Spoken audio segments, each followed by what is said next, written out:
Hi Peter, sorry, I've tried to do talk to text so that it can come up what I'm saying, but haven't figured out a way to do that yet. I apologise. So hopefully we'll be able to, you'll be able to hear what I'm saying about your feedback for this. But if you can show me next week a good way to do it, that might help too.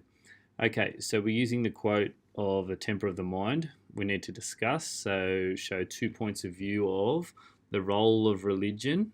So there's your content there in providing answers, so more than one, to existential questions. Okay, so we're looking for two existential questions and example using the quote and also examples in religion.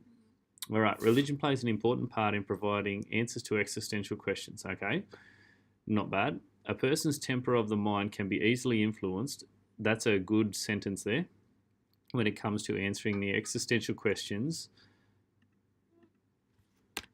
based on the environment in which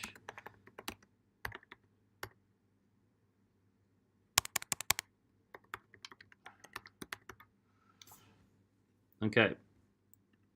In Christianity, the existential questions of what happens after we pass away is answered as an individual soul is risen to heaven or hell, whereas in Judaism, they don't believe in an afterlife. You just have to check on that because I don't think it's accurate.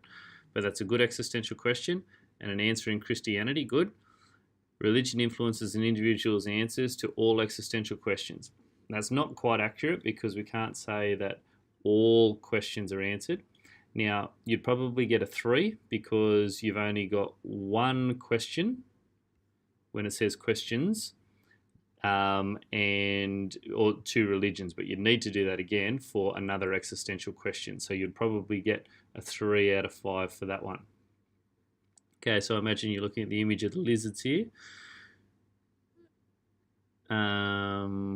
Describe connections between Aboriginal people and the land. The connections between Aboriginal people and their land is inextricable. Correct. For Indigenous Australians, the land is the core of all spirituality. The land isn't dead. It is alive with power and the ancestral beings who live in it.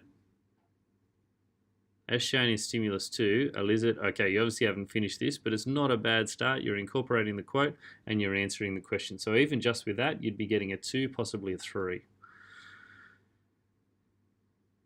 Okay, this is the quote about the land.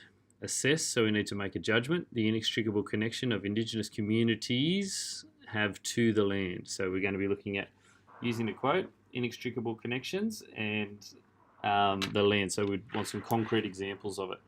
The inextricable connection of Indigenous communities have to the land is truly unbreakable. Okay, good.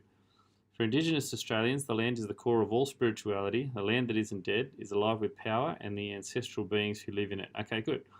Incorporation of the quote there. The land is an Aboriginal's identity. Good. It is a starting point for their culture. So you might need to give examples in here,